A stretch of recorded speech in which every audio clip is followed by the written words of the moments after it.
જામ ખંભાલિયા Jamnagar railway ફાટક વચ્ચે tractor ફસાયું। ફાટક ખુલતા સમયે ટ્રેક્ટર નીકળતા જતા ફાટક સાથે અથડાતા સર્જાયો અકસ્માત।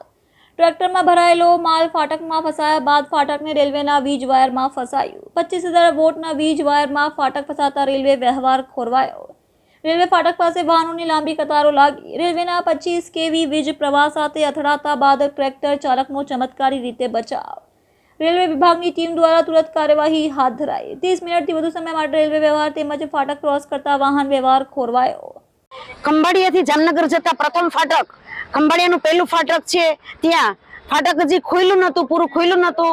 તે દરમિયાન એક ટ્રેક્ટર ચાલક છે તે તાત્કાલિક ફાટક ખુલ્લા ફાટકની વચ્ચેથી નીકળો એટલે આ ટ્રેક્ટરને ફાટક અથડાતા ફાટક છે તે તૂટી અડધું બેન્ડ વળી અને રેલવેની જે 2500 કેવીની લાઈન જાય છે તેની પર પડ્યો એટલે 2500 કેવીની લાઈન તૂટી। જુઓ કેવી ભયંકર દુર્ઘટના સર્જાઈ અને તાત્કાલિક તે ટ્રેક્ટર છે તેને બ્રેક કરવામાં આવ્યું, આખો રેલવે ટ્રેક છે તે બંધ કરવામાં આવ્યો અને રેલવે પોલીસ અને સાથે સાથે રેલવે તંત્ર છે તે આવી ગયું અને આ લાઈન રિપેર કરી અને તાત્કાલિક ટ્રેક્ટરને પણ હટાવવામાં આવ્યું। એક માણસની બેદરકારી છે, ઉતાવળ છે તે કેવી ભયંકર દુર્ઘટના સર્જાય છે। આ પ્રશ્ન છે જો કે આ રેલવે ફાટકનો પ્રશ્ન તો છે જ, કારણ કે રેલવે ફાટક ઘણી વખત ખૂબ મોડો ટાઈમ સુધી બંધ રહે છે અને ખૂબ મોડું ખુલે છે।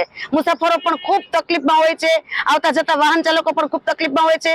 અવારનવાર રજૂઆત કરવામાં આવેલી છે કે ટ્રાફિક પોલીસ મૂકો। જો ટ્રાફિક પોલીસ હોત તો આ પ્રશ્ન ન થાત, કારણ કે ટ્રાફિક પોલીસ ના હોય એટલે આડેધડ બધા ફાટક ખુલ્લા પહેલા જ નીકળી જાય છે અથવા તો આડેધડ બધા આવ જાવ કરે છે। આ પ્રશ્ન છે તે ખૂબ ભયંકર દુર્ઘટના સર્જાતા રહી ગયો। કેટલી વાર ફાટક બંધ રહ્યું? ફાટક લગભગ પોણી કલાક જેટલો બંધ રહ્યું છે, કારણ કે 1 કલાકથી તો હું જોઉં છું આ દ્રશ્ય।